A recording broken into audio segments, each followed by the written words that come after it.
Kaidah nomor 56. Di awal-awal kan kita sudah membicarakan bahwasanya asal daripada tasawuf itu adalah hadis Jibril, yaitu tentang pembahasan ihsan. Nah, kurang lebihnya di sini musonif akan membahas sesuatu yang terkait dengan persoalan ihsan. Langsung saja, qala mu'allifu rahimahullah ta'ala wa nafa'ana bi ulumi amin ya Allah ya rabbal alamin. Bismillahirrahmanirrahim. Tanawu'ul far'i bi tanawu'i aslihi. Beraneka ragamnya cabang itu karena beraneka ragam asalnya. Asal di sini itu tasawuf. Tasawuf itu terbagi kepada ihsan yang dia itu seolah-olah melihat Allah dan seolah-olah dia itu dilihat oleh Allah. Nah, karena perbedaan asal tasawuf dalam pengertian ihsan yang terbagi ke dalam dua cabang tersebut, otomatis di bawahnya pun menjadi tercabang-cabang. Ada toriko ini, ada toriko itu gitu, berbeda-beda. Maka di sini musonif melanjutkan waqad taqaddama anna asla tasawuf maqamul ihsan, dan telah lalu pembahasannya bahwasanya asal daripada tasawuf adalah maqam ihsan sebagaimana sudah dijelaskan. Dan maqam ihsan itu wahwa mutanawwi'un ila nau'aini. Nah, dia itu bervariasikan ke dalam dua macam atau dua kategori. Ahaduhuma, yang mana salah satu dari keduanya badalun, sebagai pengganti daripada yang lain. Artinya kalau misalnya tidak dari nau ini, pasti dari nau yang satunya lagi. Mana kedua nau tadi? Huma, yang pertama adalah anta budallaha ka'annaka taro. Yang pertama adalah anta buddha, engkau menyembah Allah seolah-olah engkau melihatnya. Jadi di sini kita memahami ada arif dulu baru abid. Melihat Allah dulu ya dalam pengertian seolah-olah melihat itu kan tidak berarti melihat dengan kasat mata. Seolah-olah melihat Allah, ini arif, kenal, yang menjadikan dia itu abid gitu. Wa illam takun tarahu, kalau misalnya keadaan engkau tidak melihatnya, fa innahu, maka sesungguhnya Allah yaraka, Allah melihat engkau. Jadi abid dulu baru arif di sini. Fal ula, nah yang pertama yang mana tadi, yaitu anta budallah ka'annaka tarahu, rutbatul arif, dia itu kedudukannya seorang arif gitu. Bagaimana tadi dijelaskan. Jadi seolah-olah dia arif dulu, baru setelah itu abid. Wasaniyatu, yang kedua rutbatu man dunahu. Yang kedua adalah kedudukan orang yang sebawahnya arif. Jadi abid dulu baru arif.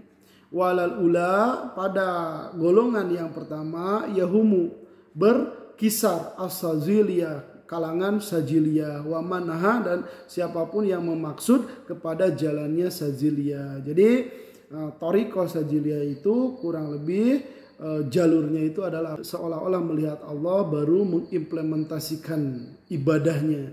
Jadi pohon dulu baru buah gitu. Wa alasannya yahumul Ghazali, dan kepada yang kedua yaitu fa illam takun tarau fa innahu yarak, yahumu, berkisar Al-Ghazali, Imam Ghazali, dan waman naha nahwahu, dan orang-orang yang dia itu bermaksud atau orang-orang yang menuju kepada arahnya Imam Ghazali ya, atau yang sejalan dengan Imam Ghazali. Nah, kurang lebihnya ini hanya sampel saja dari musonif ya, untuk mencontohkan yang dia itu mengambil nau anta budallah ka'annaka taro itu adalah sajili dan orang-orang yang mengikutinya. Adapun nau fa illam takun tarahu fa innahu yarak, ini kelompoknya atau ini jalurnya Imam Ghazali dan orang-orang yang mengikutinya. Nah, karena di sini musonif itu yaitu Syekh Jaruk termasuk ulama pembesar Sadziliyah, nah maka di sini beliau intermezzo melebihkan thariqahnya Sajiliyah ketimbang Al-Ghazali, tapi tanpa mengurangi kedudukan Imam Ghazali, karena kita tahu siapa Imam Ghazali ya, kedudukannya tinggi di dalam ilmu tasawuf baik secara teoritis ataupun secara praktis.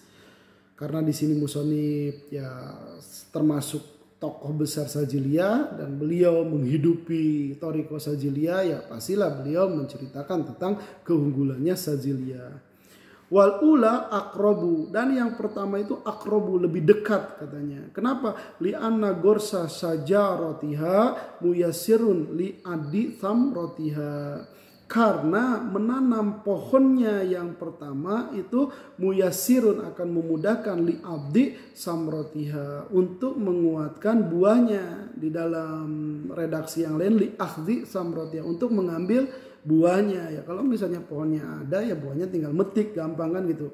Wa mabdaha, dan mendasarkannya yang pertama ini alal usulilati qad yasulu, kepada asal atau kepada dasar alati yang telah memperoleh likulli mu'minin, kepada seorang yang beriman, wujudaha, keberadaannya usul ya, karena udah yakin terhadap Allah, dan keyakinannya itu pada tingkat seolah-olah dia sudah melihat Allah Subhanahu wa ta'ala. Maka dengan alasan seperti itu katanya musonif bahwasanya dasar daripada nau yang pertama itu dia berlandaskan pada dasar yang pada hakikatnya sudah terperoleh pada diri seorang muslim, seorang yang beriman akan keberadaannya, seolah-olah dia melihat Allah.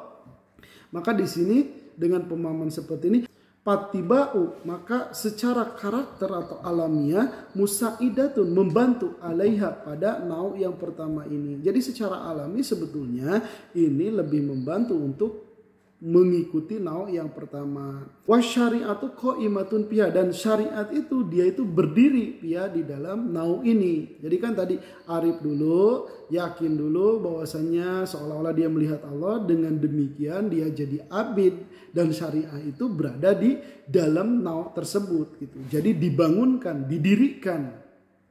Ijmat lubuha taqwiyatul yakin wa tahqiquhu bi a'malil mutayyakin. Karena apa? Karena yang dikehendaki oleh syariat adalah apa? Menguatkan keyakinan, wa tahqiquhu, dan merealisasikannya keyakinan bi a'malil mutayyakin, dengan amal-amal yang diyakini. Paham? Justru penjalanan syariat atau ibadah itu merupakan bukti-bukti, itu merupakan sarana-sarana untuk pembuktian semakin meyakinkannya kita itu seolah-olah melihat Allah, dan terrealisasi dengan amal-amal yang memang meyakinkan. Pahamilah ini.